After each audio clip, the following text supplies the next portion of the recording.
Hi, good afternoon. My partner Wocky Singson and I are here today to talk about the environmental impacts of our agricultural sector and easy alternatives to those. But of course, Wocky and I, being the younglings that we are, we still have a lot to learn ourselves. So we wanted to bring in a local expert. So please welcome the founder and CEO of MNLGrowkits and the incoming president of Slow Food Youth Network, Sir Carlo. Yeah. Hi guys, hi everybody. Hi. Okay. So, Sir Yeah, Carlo, I think sure. maybe first you want to give us an overview of what exactly is Manila Grow Kits for those who aren't familiar. Yeah. Well, a brief introduction and brief intro. We're a small company, local company based here in Metro Manila. What we do is basically we sell a grow kit. A grow kit is a simple box complete with everything you need to grow your plants. This is coming from my personal experience. The family business is actually in agriculture. For the longest time, we've been selling organic fertilizers. But my inclination personally is towards the advertising and the arts. So long story short, I got bored with the family business because when you're trying to sell organic fertilizers, your customers doesn't really care about your packaging, how you sell it. All they care about is if it's effective, if it's affordable, and if it's available. So lo and behold, I think this was 2015 when I decided to embark on a personal project, which is basically grow kits. And I've been trying to use it really to just express my creativity as an outlet for my creativity. Initially, I was the one designing the boxes, the collaterals and whatnots, and I started selling it. And then I can still remember this. It was 2016 when I got the first prototype of Manila Grow Kits. And what's funny is for the longest time, I've been with the family business engaged in agriculture, but I have never really planted anything. Like I have zero knowledge with agriculture or planting. So I tried the grow kit. During that time, it was still a prototype. And I can remember it was basil. And I tried sowing it. And kinabukasan, I was waiting for it to sprout and walang nag-sprout. And I'm like, I think it's a failed project for me. But eventually, of course, just like the nature does, a seed can usually take around 3 to 4 days to germinate. And I think on the third day, the seed germinated.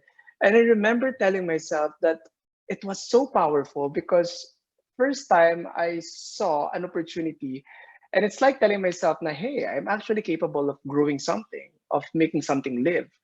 And I think that was the turning point for Manila Grow Kids because coming from a small passion project, we saw the potential on how it can change perspective of the young ones. I was young at that time, of the young ones towards agriculture and farming. And that's when we tried to develop it. Currently, Manila Grow Kids is being run by a group of friends. Basically, they are my classmates from my MBA, and we're all young. And initially, we tried to position Manila Grow Kits and our Grow Kits as a gift item, but we're slowly pivoting towards education. So now we're actually engaged in human resource activation. We're also in some of the schools here in Metro Manila.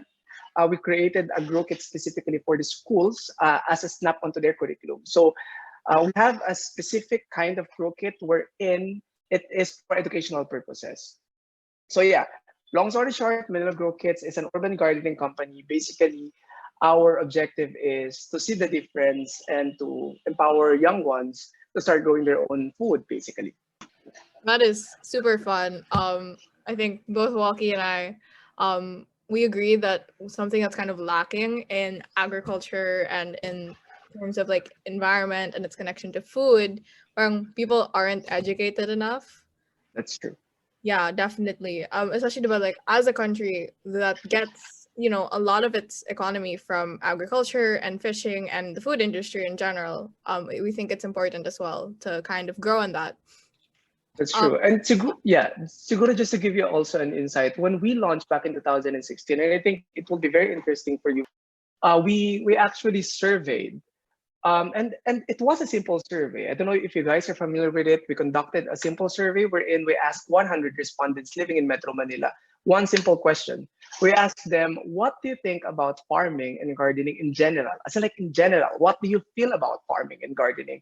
And we surveyed those within the group age range, the same as ours. At the time, I was 26. So we kind of like targeted millennials at the time. And while we're waiting for the results to come in, we're very confident na sabi nga namin sa group na parang feeling ko 80% okay yung perspective.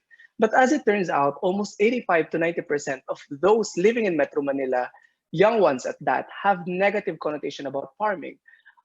Some of them said, we actually recorded their responses, and some of them said, why do you have to farm? You can easily buy vegetables in the grocery, bud. And some of them said, farming is not for me because I can post it on Instagram. Some also said farming is hot, it's just getting your hands dirty. So we're kind of like interested where this is coming from. And we dug deeper. We conducted research, and we actually stumbled upon statistics coming from UPLB, which is basically the biggest agriculture college here in the Philippines. Back in, if I'm not mistaken, back in 1985, almost 50%, kalahati na nag-enroll sa UPLB are taking agriculture-related courses. Back in 1999, it was down to 40%. So sabi namin, okay, just 10% decrease. But back in 2012, only 4.7% are actually enrolling in agriculture-related courses. It's not even half, it's not even one-fourth, it was just a fraction of what it originally was back in the 80s. So, you know, that kind of disconnect with the young ones and I think with farming and agriculture really pushed Manila Grow Kids to tap schools and the youth basically to give them a different perspective about agriculture, because our insight was ayaw ng mga batang agrikultura because madumi and pangit. That's the very reason why if you try to look at Manila Grow Kids, we try to make it as Instagrammable as possible, because we know for a fact that our target market are the young ones, and the young ones are very much into social media. Gonna, if it's not pasok sa curation ng wall nila, they're never gonna buy it. And I'm sure you guys can relate to that. So yeah, that's basically the insight, the research, why Manila Grow Kids is doing our marketing in such a way in really tapping the young ones like you guys. Yeah, that's so true. No, if it's not Instagrammable, everybody's like, ew. Yeah, parang, yeah, Yeah. Yeah. Going back to what you said though about how when you did your survey and then you had some people say like, "Oh, I don't need to do urban gardening, like I can just buy at the grocery." I think maybe people don't realize the benefits to the environment and even the cost benefits of doing that's urban true. gardening. Do you think That's maybe you true. can outline some of those for our listeners? Yeah, first and foremost, I think it's really important for me to define urban gardening. I know it's really simple when you try to think about it as urban gardening. And but whenever I give my talk and ask an audience what they think about urban gardening, number one is sinasabi nila is always potted plants, which is wrong. Strictly speaking, urban gardening is whenever you plant in the urban setting. So whenever you're planting uh, food, basically vegetables or indoor plants, you're basically doing urban gardening. And there are a lot of benefits of urban gardening rather. And container gardening, as I've said, is just one. Um, First, I think ang daming kinds of urban gardening that you can think of. One, the most popular is basically container gardening. Ito yung mga nakikita nyo sa pots. We also have community gardening, wherein nagiging uso na rin siya here in the Philippines. We started looking at community gardening. Medyo uso siya in the States and in Europe. Basically, community gardening is merong piece of land, say for example, in your village, and a community takes care of it. And what they do is usually they just share, the produce coming from it. Other than that, I think one misconception of people with urban gardening is they always think it's just potted, it's just small.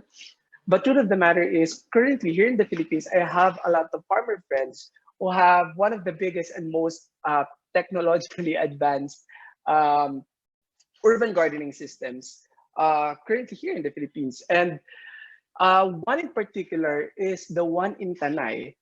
one misconception I think about urban gardening is they always think it's so small. Pero I'm just gonna show you some of the pictures. Green rooms and urban gardening complexes is a thing also in the Philippines. A couple of malls in the country are now embracing green rooms and urban gardening complexes on top of their malls. One in particular, I think, is an Ayala Mall here in Quezon City. They're doing that basically just to insulate the building or the mall. But I'm just gonna show you a picture. This one is in Tanay Rizal. This is really just trying to expand your perspective on urban gardening. Urban gardening is not just potted plants. It can also look like this one. This one is in Rizal, if I'm not mistaken. It's just 800 square meters, but the objective of this particular farm is to produce vegetables equivalent to 1 hectare. So this is really trying to expand the horizon of for you guys that urban gardening is not just potted plants. We also have some of systems, cool looking systems like aquaponics and hydroponic systems. Again, these are all in the Philippines. These are the good guys from It Urban Greens. They have the most cool looking aquaponics and hydroponics towers. And siguro and I think I'll just show some of the pictures. These are aquaponic systems. Again, these are all available here in the country right now. My point here really is, since we started back in 2016, a lot of progress and technology are now available for you guys to explore your green thumbs, if you want to call it that way. But it is so much easier for you guys now to cultivate and start growing your own food, given all the technologies available at such cheap prices. Like say, for example, back in 2015, 2016, if you're living in a condominium and you don't have access to sunlight, basically chances are you cannot grow anything.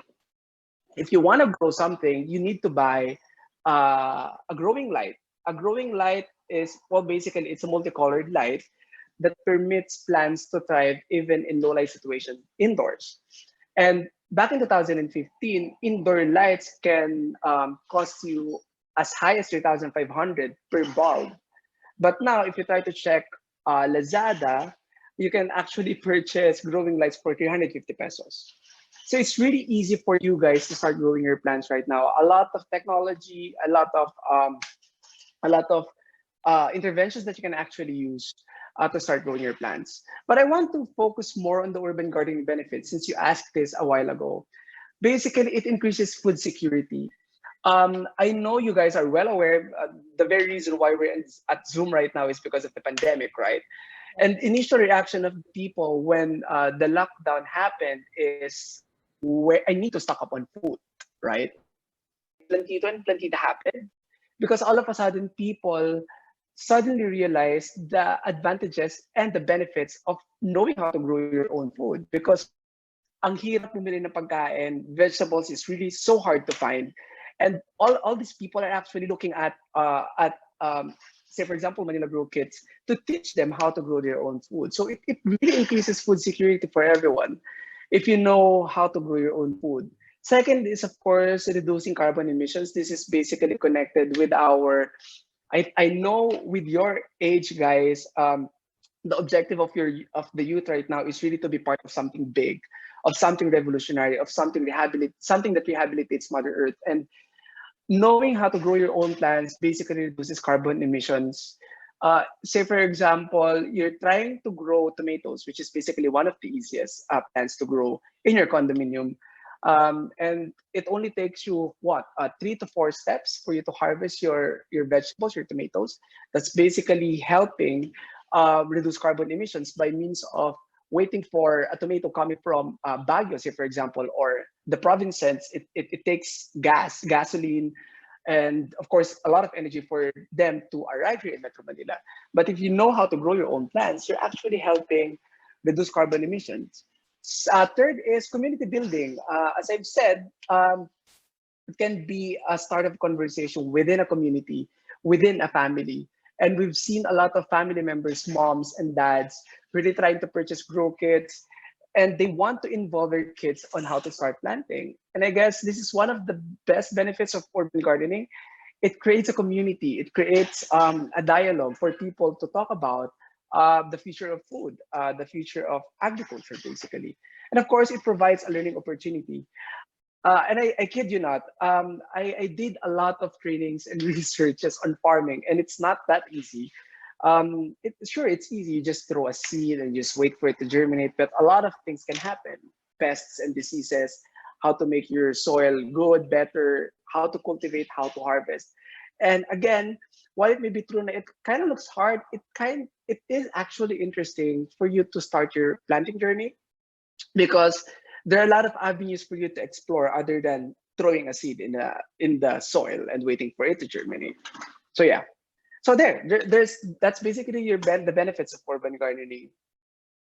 Yeah, that's interesting because I think not necessarily everybody who gets into urban gardening does it for those specific benefits.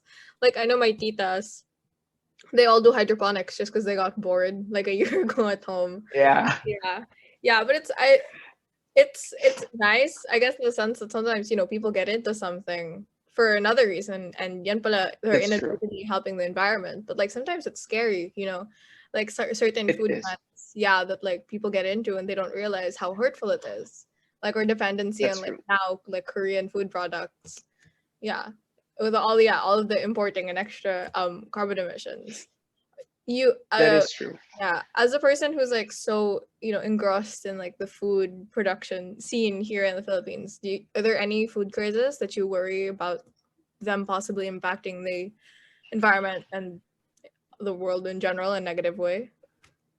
Well, basically, the number one problem when the pandemic happened, when all the lockdown started, of course, I'm still at the very heart of the work I'm doing. It's basically I'm a farmer, and we have all the produce to get here in Metro Manila during the pandemic and when the lockdown happened. But logistically speaking, it's really hard for all the farmers to have their produce here in Metro Manila. So we've been trying, the group AgriPop basically is a group of young farmers. We've been trying to mitigate a lot of problems in terms of logistics. And it's so nice now because when the pandemic happened, all of a sudden, all of everyone started looking at agriculture and trying to fix all of its problems. And now, currently, as we talk right now, there are a couple of companies really trying to focus on the logistics side of agriculture. On top of my head, there's UMA, there's Move Food Initiative. Basically, they're trying to focus in getting as many vegetables as possible from the farmers here in Metro Manila and to the consumers. And I think this is one of the most neglected problems in terms of urban gardening and making food available in the communities that are actually required, which is basically, yeah, the logistics. So we're trying to fix that and we're trying to look into it, to zoom into it. And a lot of young farmers, a lot of the most brilliant young farmers that I know of are actually looking at logistics and trying to fix the problem for a lot of our farmers. Well, what really makes me admire your work, by the way, if I haven't properly introduced myself, hi, Sir Carlo, Hi, I am Waki. Wocky. And what I really admire about the Manila Grow Kids movement is the scope that it has. A lot of the problems that you mentioned, people of our age don't really take it into account. Of course, there's food security. Of course, we know that introducing more vegetation into the environment will really help with the carbon emissions. Those thoughts really never come to our minds, and we really never had an idea about how big the impact of this would be. So on the topic as well, on food security and local foods, we know that you are the upcoming president of the Slow Food Youth Network, correct? Yes, So yes, I am in fact. so I have a basic idea of what it is. I read online that it focuses on promoting local food, art, and traditional cooking. That's But true. for those who don't know, could you please give us an elaboration about what slow food is, and Sure. maybe some of your thoughts about it as to why you're interested in it? Sure. My initial experience with slow food, basically, I think a couple of years ago, 3 years ago, to be exact, I was invited by a group of farmers. We had this Farmers X Chef lunch. Basically, the idea behind it, it was a beautiful event. So the top chefs here in the country actually invited farmers for a lunch. So us farmers, we brought actually vegetables, produce, meat, if we have some. and then all these chefs will actually convert them into nice food. On top of my head, Erwan was there, Margarita Flores was Chibo, Alan of oh my god, what's his restaurant again? Some of the top chefs basically.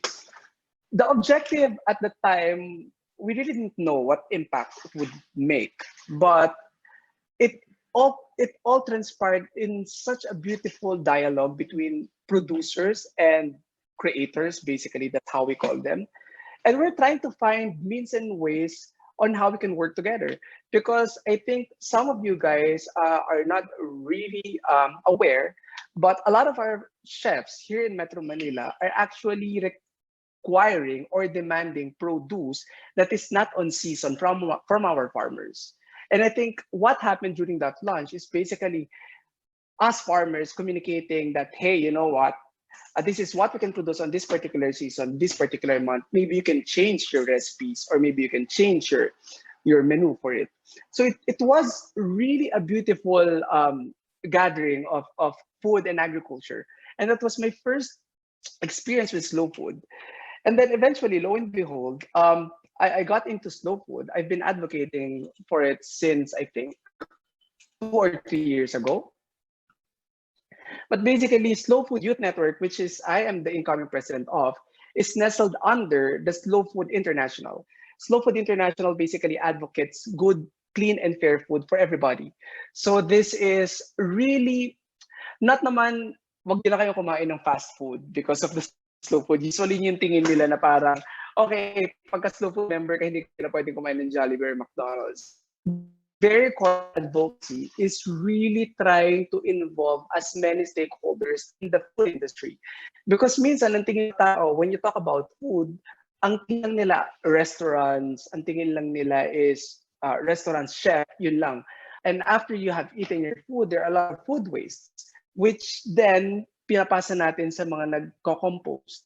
So Slow Food International basically wants to gather all the stakeholders in order for people to understand that in order for you to have clean, good, and fair food, it's not gonna start and end with your plate, but rather it will start with the farmers, and then you'll try to consume it. And then, of course, we push the narrative in trying to compose your food waste. Or if we're not gonna compose your food waste, basically we need to do something about your food waste.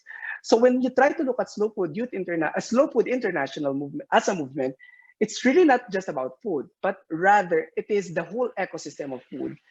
But basically, the advocacy is really try to push for good, clean, and fair food. Slow Food Youth Network, on the other hand, is the more energetic side of Slow Food International, because Slow Food International in itself, the Philippine chapter, medyo matatanda yung mga nandun. So sila yung mga legit titas. Some of them own the biggest restaurant chains here in Metro Manila. Margarita Flores of Chivo is part of Slow Food International. And then we, the young ones, basically are the ones trying to innovate, I guess, in different activities for the Slow Food International. So just to give you an idea, Slow Food Youth Network, we have a lot of activities. There's Disco Soup. This is one of the biggest activities of Slow Food Youth Network Philippines, wherein, again, we call all our farmer friends and, of course, chefs. And then we convene and then we create food for the communities that we've chosen. Siyempre, yung pinipili namin are those who need support from organizations like Slow Food International.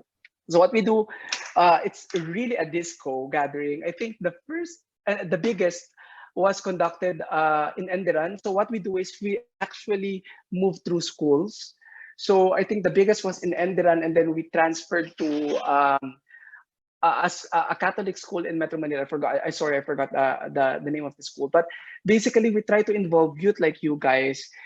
We invite people to help us to cook food for the communities, which is basically needed by those in those areas na medyo hindi masyadong properly nourished by food.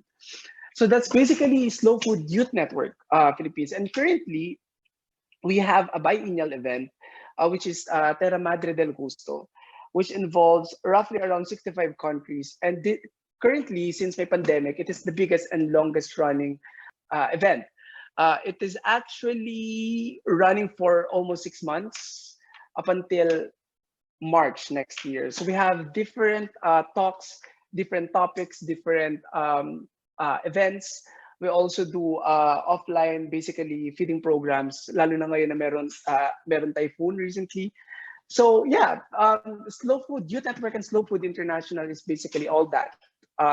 Everything that has to do with making sure that everybody has access to clean, good, and fair food. Sorry, a mouthful. Ang dami sinabi ko. It's all right. I think we learned a lot from that. And that got me thinking of a few things actually with regards to the movement. But first, Sure. I hope it's all right. We'll be going on with our last question. I wish we had more time to talk, but Sure. one more thing I'd like to ask about the slow food movement. Now I know that a big part of it is about local food and making sure you get to feed people, but I want to know if it extends to other facets of natural health, such as does it subscribe to something like a food pyramid? Are diets still involved? Is the environment still part of the whole spectrum? Do you try to find a balance between everything? What other Yeah, parts of health are affected by slow food? Or are the targets of slow food in terms of health? yeah. I think at the very core of it, good, clean, and fair food for all. That's basically the mandate of the entire advocacy of or the entire organization. That's basically their advocacy. But we kind of like we've been doing we've been making sure that all the programs of Slow Food International basically embodies whatever you just said, which is healthy, good, and clean. But siguro just to add, we're actually more focused currently in preserving the food history of a local community. So for example, here in the Philippines, we also have this thing called Ark of Taste. The Ark of Taste basically is a program wherein we try to define and preserve as much as possible some of the most historical recipes and so ingredients here in the Philippines. So what we're trying to do is really trying to catalog. Again, all these activities, other than the official mandate, which is basically providing good, clean, and fair food for all, we're also stemming on that preserving the food, the culinary heritage, basically culinary history of a particular community that Slow Food International is in. Yeah, at the very core of it, Slow Food International is really in it for in providing people good, clean, and fair food for all. So I think that's the answer. So thank you very much for your answers, Sir Carlo. I hope everyone here has learned a lot. I have learned a lot. I'm fascinated to see the scope of your passions and how closely related they are. So to wrap things up, thank you very much for joining Marty and I today and for joining our bio Thank you. class. Thank you to all of the listeners for attending this talk. I hope everyone enjoyed. And yeah, Marty, anything to say? Don't forget to check out our hashtag, which you can see in our album cover. It'll be linked to our exit survey and our challenge, which is a 3-day meal plan that involves fast food alternatives and looks at different dairy alternatives too. So thank you guys. Maraming salamat. Thank you everyone for having me. Bye.